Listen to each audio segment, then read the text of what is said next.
What was the biggest bluff in history? In Britain. Unlike in the US, the Manhattan Project had almost no security. Instead they called the project tube alloys. It was deemed that sounded so boring that nobody would investigate it. Nobody did. The same story for tanks. The project was named ship water tanks. Seeing that the subject was bland and held no interest, it served to keep armored track development a secret. In the end, these tracked vehicles kept the name tank after the ruse name. Columbus and the 1504 eclipse. On his fourth voyage, Columbus found himself stranded in Jamaica. The locals were initially cooperative, but after a year or so got sick of Columbus' crew's douchebaggery and basically wanted them gone. Columbus had a star almanac with him and noticed a lunar eclipse coming up. So he called the natives together and told them that his god was mad. They had started to become so inhospitable and was going to take the moon out of the sky. Sure enough, when night came, the moon slowly turned red and everyone begged Chris to make it stop. He said he had to go pray about the whole thing and locked himself in his cabin with an hourglass, waiting until he knew the moon would be coming out of the shadow. Came out and basically said, okay, God says he'll bring the moon back if you'll start supplying us again. Which they did. I wonder how different things would have been today if the natives didn't buy it. My God made the moon disappear. Listen, we may be natives but we know about lunar eclipses. The capture of Fort Detroit in the War of 1812.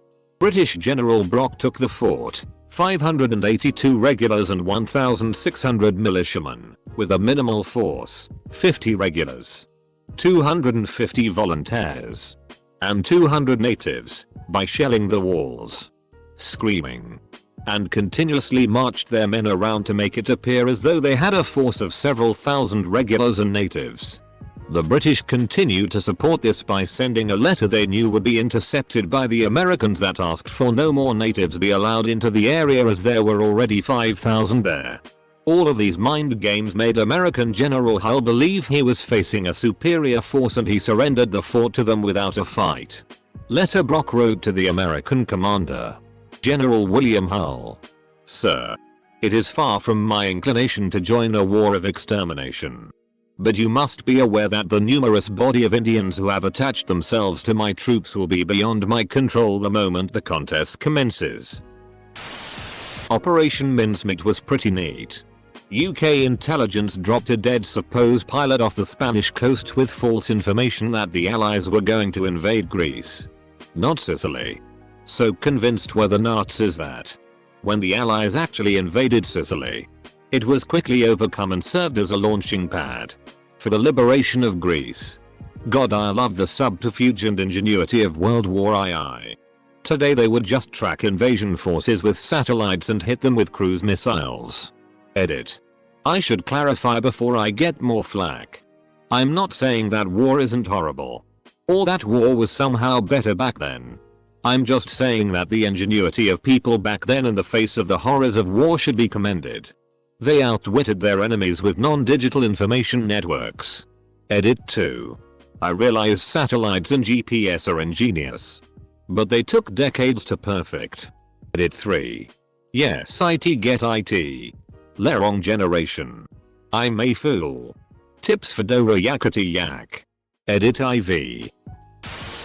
One particular time in the Great Siege of Malta, around 4,000 Ottomans were going to charge our old poorly fortified city of Medina. All the people living in Medina at the time, around 200, went up on the walls with around 40 knights and other mercenaries and formed a line. They got with them a statue with Saint Mary and started praying. The Ottomans got scared when they saw a file of people on the walls, as they thought the city was heavily fortified. They could not see that half of those people were peasants, children and women, because of the sun shining on the wall from the back. So they retreated. Maltese people considered the event a miracle by Saint Mary, because if the Ottomans didn't retreat they would all have been killed. It's an unknowing bluff. During the opening years of the Japanese Sengoku Jidai, a small clan, the Matsudaira, offer themselves as vassals to the more powerful Imagura clan for protection. The deal requires the Matsudaira heir to live as a hostage of the Imagura. but their mutual enemy, the Oda, kidnap him and threaten to kill the boy unless the two clans end their alliance.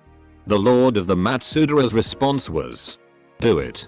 He said that if the Oda killed his son, he would still remain allied to the Imagawa. Losing his only heir would prove to his new allies how committed he was to them. The Oda believed him and sit on the boy for a few years until he is finally rescued and ends up living a long and prosperous life under his more well-known name, Tokugori Ieyasu. Ah yes. Tokugori Ieyasu. Of course I remember that guy. Maybe I missed it, but I'm partial to Gen H. Norman Schwarzkopf's deception of the Iraqi military during Operation Desert Storm. Essentially, the U.S. intelligence community had reason to believe top Iraqi leadership watched CNN and took it as gospel. The U.S. set up a large amphibious landing demonstration which they let press attend. Iraqi leadership saw this as CNN presented. They understood this as a rehearsal for the coalition's plan. To cement the thought process, the U.S. dropped leaflets depicting death from the sea. Saddam then reorganized his troops along the coast for the inevitable attack. This allowed for the left hook from Saudi Arabia, causing the destruction of the third biggest military in the world in a matter of days. 1775. Just outside Boston, Washington takes high ground known as Dorchester Heights and fortifies it. Benedict Arnold had just captured the Fort Ticonderoga and its large supply of cannons. Over horrible terrain, the Continental Army was able to get these cannons to Washington. Unfortunately, Washington had neither the powder nor the shot to actually do much with his cannons. It didn't matter.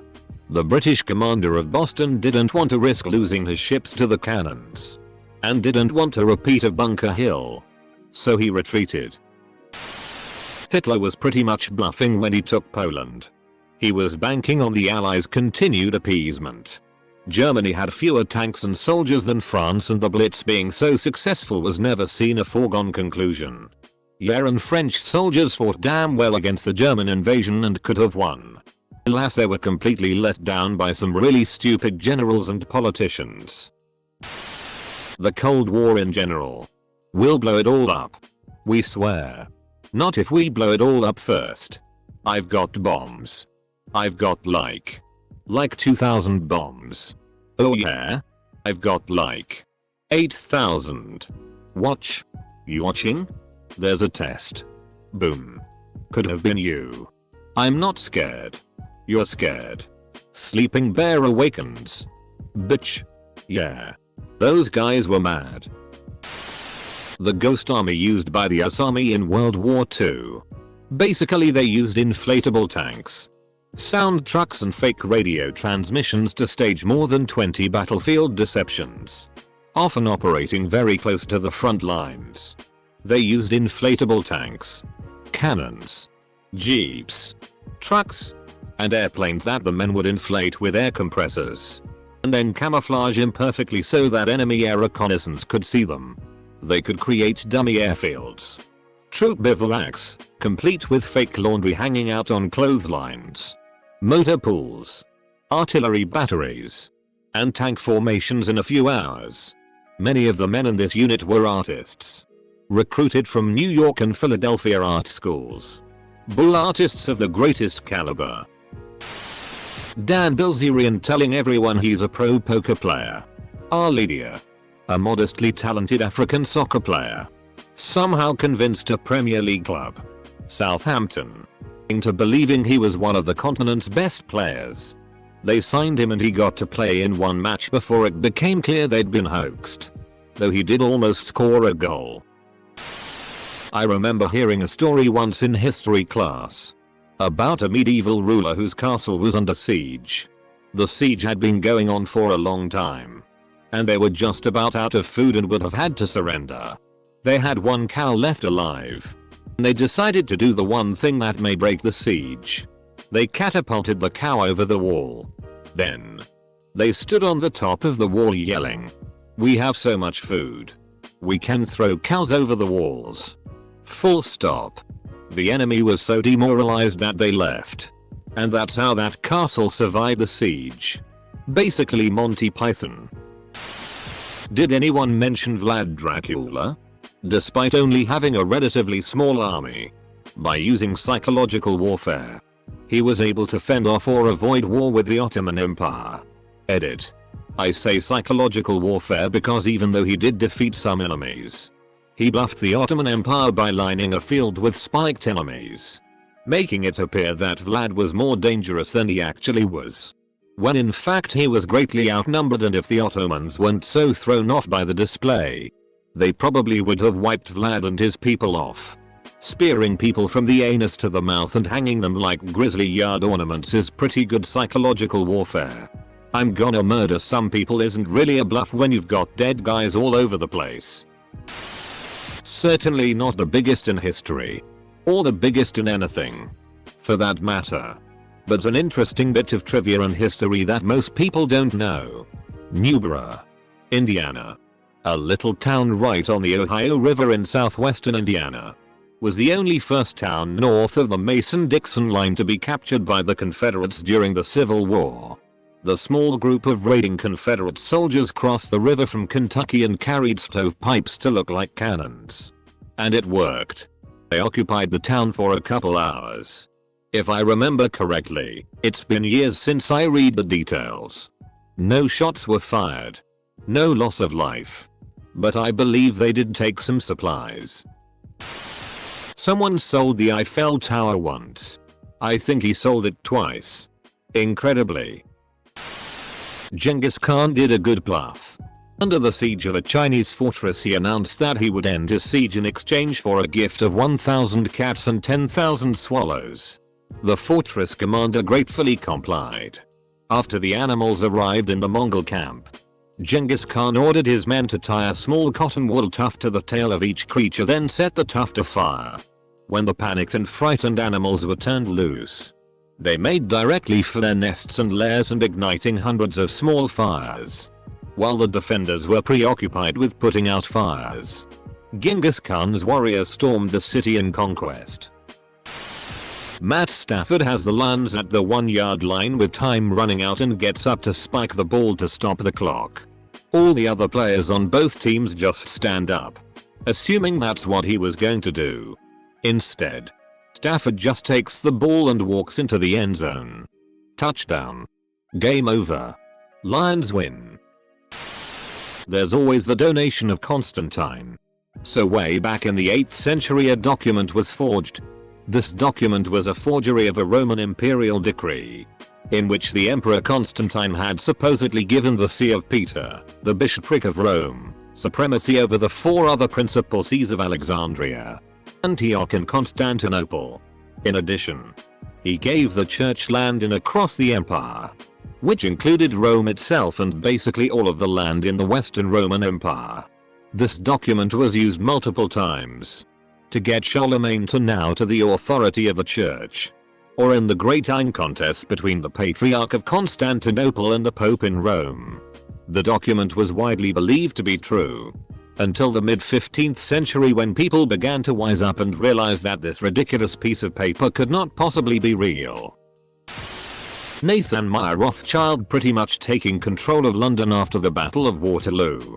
There is speculation as to whether or not it's true, but I believe it is. He had the knowledge of the outcome of the battle a full day before government messengers. He began to dump stocks signaling that the French had won the battle. And in a panic other traders began to do the same. Actually, the British won the battle. The resulting stock market crash led Rothschild and his accomplices buy up the London stock market essentially for nothing and take over the Bank of England through doing so. Edit. He also lent money to both armies. Goes to show why some people want war. War equals profit. On Deep Space Nine, when Major ordered them to fire all 9 of the station's photon torpedoes across the bow of the Kardashian ship to make it look like they were fully loaded. Britain is a right crafty. Indian cricket team. Found the Pakistani. Both the Indian and Pakistani cricket teams are a joke. Can confirm. I'm Indian. Corruption to the highest level. I always thought, why can't 1 billion people Who live and breathe the damn sport. Come up with 11 people to present a challenge to E.G. Aussies in Australia? Full stop. Found out when a cousin of mine married into with an ex-pro cricket player in the under-19s international level. To move up, you literally had to bribe officials with $1. 4 million US dollars equivalent rupees. All. D-Day. The Allies had Hitler so convinced that it wasn't going to happen that he apparently thought he was getting false information when told. And proceeded to go back to sleep. Cuban Missile Crisis. Remove the missiles or we nuke you into the Stone Age. That's not at all how that worked.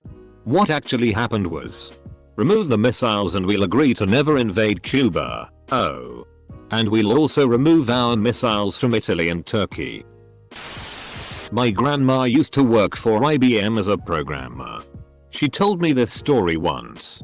There was a project commissioned to them by the Corps of Engineers to write a program that would check the water levels, flow rate, and similar pieces of information from all of the dams on the Columbia River.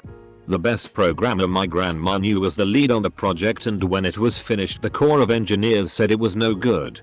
That the program ran too fast and there was no way the data could be accurate. So my grandma said that this programmer just put a bunch of for loops in the code to make it run quite a bit slower. Then gave it back and the Corps of Engineers said it was perfect. Every few years they would be asked to revise the code to see if they could make it faster, and this guy would just reduce the number of iterations on each loop. Dwight Eisenhower's foreign policy was referred to as massive retaliation. The idea was that we convinced our enemies that we would bomb them with nuclear weapons. We convinced them by showing that we had the means by doing nuclear testing.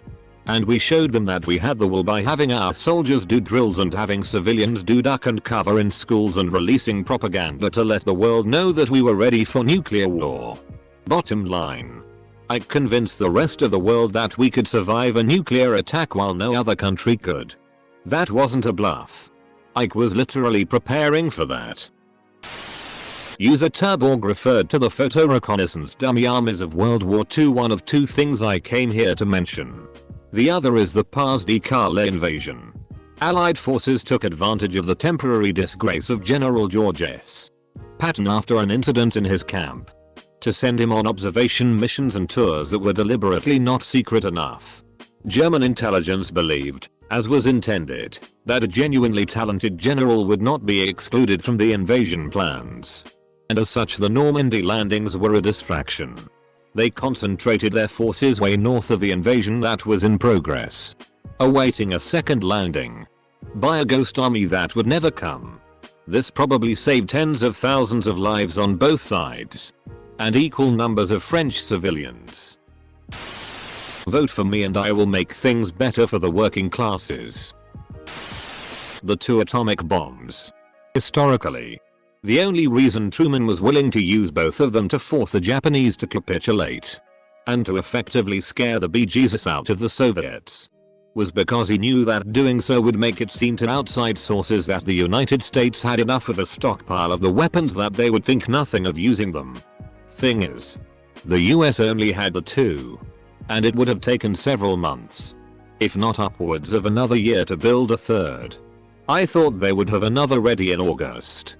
Then 3 more in September and another 3 in October. Reddit is all bots. That's preposterous. Trickle-down economics. It originally was called horse and sparrow theory. The metaphor is straightforward.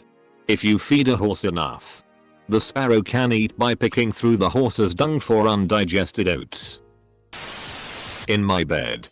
When I said to my partner, "Whoa, it's so damn hot. I'm sweating all over." When in fact there might have been some bed urination. Harrison's Bluff is the largest geographic bluff recorded as far as I know. Is that the one where he pretended to be chill but he was actually pointing a blaster at Greedo under the table? The Star Wars program. Seems a lot of people don't understand what a bluff is. Oh, there's no need to worry about that molasses tower bursting. Who could possibly fail to outrun that? Do you know what a bluff is? Napoleon marching into Austria. His men couldn't get across a bridge. So he had his officers cross the bridge laughing and joking and had then tell the Austrian army on the other side that a treaty had been signed. The Austrians believed them due to a lack of communication and allowed the army to cross. Napoleon's army them encircled and captured the Austrians' army. I'm not sure of all of these details. Religion. Edit. 3 edgy 5 me. So brave. I did not have sexual relations with that woman Bill Clinton. George Washington was considered a pretty terrible general until his attack against the British Navy was successful. He lined cannons along the coast and as the British fleet approached they quickly turned around. Washington had no cannonballs or other sources of cannon fodder. Putting the arcane powder into both glosses. Joshua Chamberlain's bayonet charge at the Battle of Gettysburg saved the flank and possibly the entire Union line. This guy was the commander put in charge of the runaways in General Meade's army. He was ordered to hold the flank at Little Round Top at any and all costs. His troops hold off the Confederates' attacks for a while until they completely run out of ammo. So this guy's up on a hill with his group of runaways heavily outnumbered and little to no ammo remaining. What does this do? He orders a goddamn bayonet charge. They go running and screaming down this hill at the Confederates who immediately surrender because bayonet charges were typically only ordered when one vastly outnumbered the enemy. He took that entire Confederate regiment as prisoners and possibly saved the Union that day. Dude was metal as.